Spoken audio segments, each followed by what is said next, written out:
So I'm going over ABGs, 8 cases of ABGs. If you know these 8 cases, then you know everything you need to know about arterial blood gases. So it seems hard, but it's really not. The very first thing you do is look at this first case, a 60-year-old man, alcoholic with decreased mental status, okay? His pH is 7.35, his PCO2 is 34, his bicarb is 12. So this first case, the very first thing you do when you look at a blood gas is to remember what's a normal PCO2. A normal PCO2 is 40. What's a normal bicarb? It's 24. It's not 20 to 30, it's 24. PCO2 in normal is not 40 to 50, it's 40, okay? So PCO2 is 34, that's low, but it's not so low. And the bicarb, it's not 24, it's 12, it's really low. So the first thing you do is, wait a second, the pH, which is normal pH is 7.4, should be around 7.2, right? So what's up with that? And here it's 7.35. So you know that there's something fishy about this blood gas. First thing you do is just look at it up from the outside. Second thing you do, if you really are not sure if the blood gas makes sense, is you can do a Henderson-Hasselbalch equation for the pH, okay? You don't have to memorize the formula pH equals 6.1 plus log bicarb divided by 0.03 times PCO2. You just have to remember H plus equals 24 times PCO2 over the bicarb.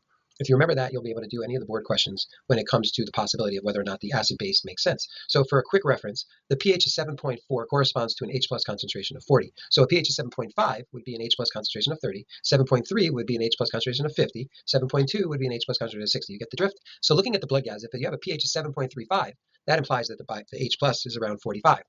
Now, if you plug in the formula, what I just told you, that H plus equals 24 times the PCO2 over the bicarb, you get, if you plug in 24 times 34 divided by 12, that's 68. Now, 68 does not equal 45.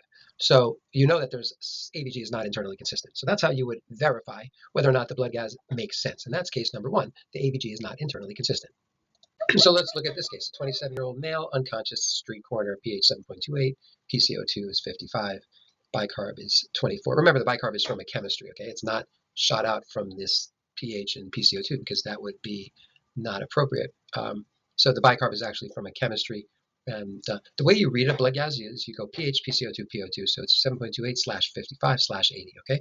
So what's going on with the patient? Well, clearly there is a acidemia. So you start out by saying, is there an acidemia or an alkalemia? He's acidemic. Now you want to know, is it a primary respiratory acidosis or a primary metabolic? Well, we said normal PCO2 is 40. This is 55.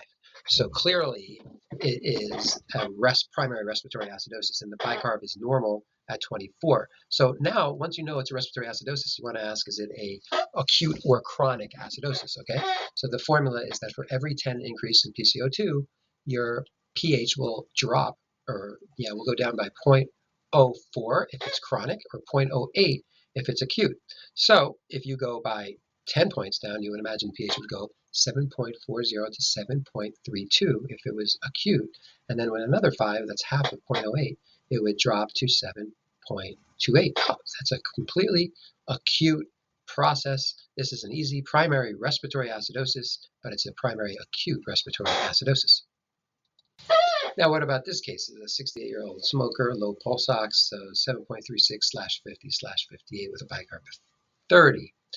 Well, the pH now, the PCO2 is up by 10. Oh, first thing you do, is it acidemic or alkalemic? It's acidemic. So patient acidemic, is it an alkalosis respiratory? Is it a respiratory acidosis or a metabolic acidosis? Clearly the metabolic, it's over 24, so it's not a metabolic acidosis. In fact, it's a respiratory acidosis. So we have a primary respiratory acidosis. Now we have to ask, is it an acute or chronic? Well, we said if you increase by 10, you will decrease by either 0.04 or 0.08 for every 10. And here you went up by 10 and you go down by only 0.04. This is a chronic respiratory acidosis. So this is an example of a primary respiratory acidosis, which is chronic. Okay, so we've gone over acute respiratory acidosis, chronic respiratory acidosis. Now let's look at this 55-year-old female myasthenia gravis patient.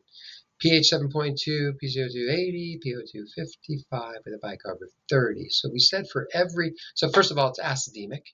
Is it a primary respiratory and metabolic? Primary respiratory acidosis because the PCO2 is greater than 40.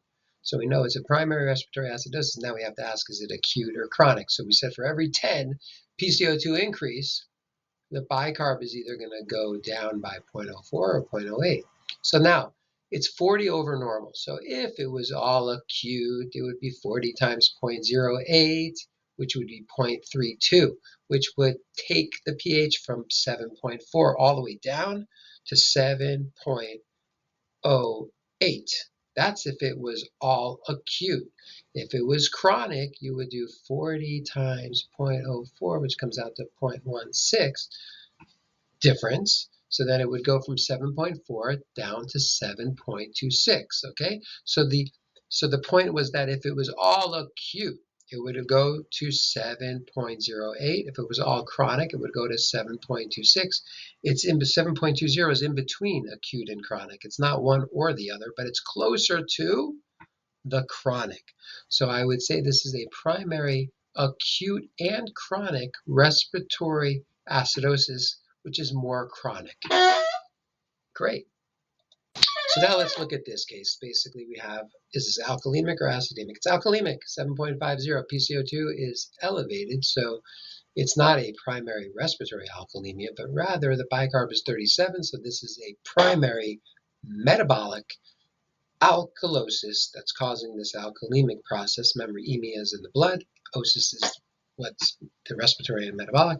This is a lady with hyperemesis gravidarum, so it makes sense. Now, if you want to know what PCO2 should be expected based on your bicarb levels, you could do 24 is normal, and so it's 13 over, and then for every, I believe it's 13 times 0.7, you just multiply it by 0.7 and then whatever's over 24. And then, so 37 times, 37 minus 24 is 13 times 0.7 comes out to around 10. And that should be your PCO2 increase. We rarely have to do that. Just knowing here that it is a primary metabolic alkalosis suffices for me. So now we're getting to a little bit more complicated cases here. You have a pH 7.20, so we know it is a acidemia, PCO2 of 20.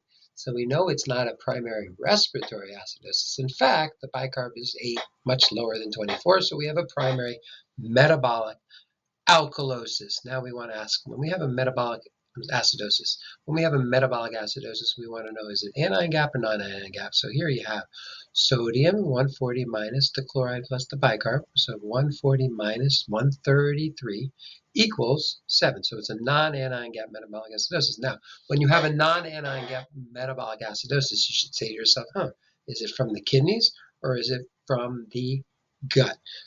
From the GI tract. So it's very easy. You do a urinary anion gap. If the urinary anion gap is negative, then that is gut related. If it's positive, it's kidney related. So the urinary anion gap has been supplied for you. So it's a 73-year-old lady who was falling for a couple weeks. Her urine sodium is 90, urine potassium is 44, her urine chloride is 120. So 134 minus 120 is positive 14. So you know it's not negative, it's positive. So you have a kidney, RTA, renal tubular acidosis, causing this primary metabolic acidosis, this primary non-anion gap metabolic acidosis.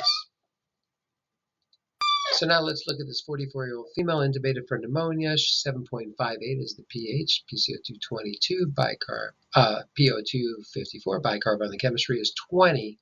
So right away we see that this is a alkalemia. This patient's alkalemic, and it's a PCO2 is low, so you know it's a respiratory alkalemia. The bicarb is low, compensating for that. But the point here is that you have a primary respiratory alkalosis causing the alkalemia. You probably have to lower the minute ventilation by either lowering the rate or the tidal volume, or sedating the patient so they're not breathing too fast over the ventilator. So now we have a 27-year-old male with type 1 diabetes, nausea, vomiting, fevers for past 3 days. Is it acidemic or alkalemic? It is acidemic, 7.20. PCO2 is low.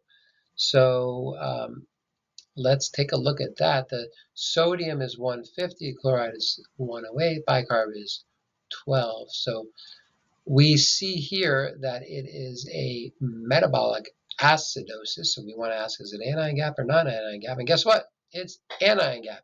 150 minus 120 is 30. The anion gap is 30. Now this is how you do this trick, okay? Normal anion gap is 12. That means that I could inject you with 12 hydrochloric acids, and your bicarb in your body is still going to be 24. Okay, your bicarb in your body would still be normal at 24 if I injected 12 units of acid. Now, if you have an anion gap of 30, that means how much over 12 do you have? You have 18 over 12. That means you have 18 unaccounted for acids, and that's going to eat away at your 24 bicarb, okay? So if you have 18 extra acids and normal is 24, then you should only have 6 remaining. But guess what? The bicarb here is 12. So you have metabolic alkalosis on top of the anion gap metabolic acidosis, okay? So you have a metabolic acidosis, which is an anion gap, plus a metabolic alkalosis. But now we also have to remember this PCO2 business in terms of whether or not you're breathing adequately. So your bicarb is 12, so that Winter's formula is 1.5 times 12, which is 18 plus 8. Which is 18 plus 8 is 26 plus or minus 2. So you should be somewhere between, what did I say? 18 plus 8 is 26 plus or minus 2. So it's between 24 and 28 is where you should be in order for it to be a perfect compensation. But you're at 20. So you have a respiratory alkalosis. So this is actually a triple acid-base disturbance. Very easy, though. So you have a respiratory alkalosis, you have a anion metabolic acidosis, and you have a metabolic alkalosis as well. So this is an example of a triple acid-base disturbance, but made very easy. And so remember the Winter's formula whenever you have a low bicarb to see. Now, if the respiratory is compensated perfectly, you don't have to say it, unless if they say respiratory compensation, you put it in. If they say respiratory alkalosis or acidosis, you don't put that in unless it's not consistent with the correction. So basically, if you know these 8 cases, then you know everything you need to know about arterial blood gases, and you can answer any question. The first one was an uninterpretable ABG, and there we reviewed Henderson-Hasselbalch equation. H plus concentration equals 24 times the PCO2 over the bicarb. And remember that a pH of 7.4 equals an H plus concentration of 40. So if it's 7.3, it's 50. If it's 7.2, it's 60. And you could just do the formula from there. The second case was an acute respiratory acidosis, the teaching point there that every 10 increase acutely will increase or decrease your pH by 0.08. The third case was a chronic respiratory acidosis, so the increase of 10 in PCO2 will decrease the pH by 0.04. The fourth case was an acute on chronic respiratory acidosis, so the PCO2 in that case went up by 40 points. But so if it was acute, it would be 40 times 0.08, which would be 0.32 less, so it would be 7.08. And if it was chronic, it would be 40 times 0.04, which is 0.16, so 7.24 or something like that. So you could see if something's more acute or more chronic based on those changes. It's very easy. The fifth case was a primary metabolic alkalosis because the bicarb was up. Remember, PCO2 normal is 40 and regular bicarb is 24. And then the sixth case was a primary non-anion gap metabolic acidosis. Never forget to do Winter's formula to make sure that the PCO2 is compensated. If it is compensated, you don't really have to say respiratory alkalosis or acidosis, whatever it may be. If it's compensated, and then we went over case number 7, which was the primary respiratory alkalosis. Again, the PCO2 was low and the pH then went up. And the last case, number 8, is a classic case of an anion gap metabolic acidosis with a metabolic alkalosis because you did the delta gap and you did it logically. If you want to do the delta, you can.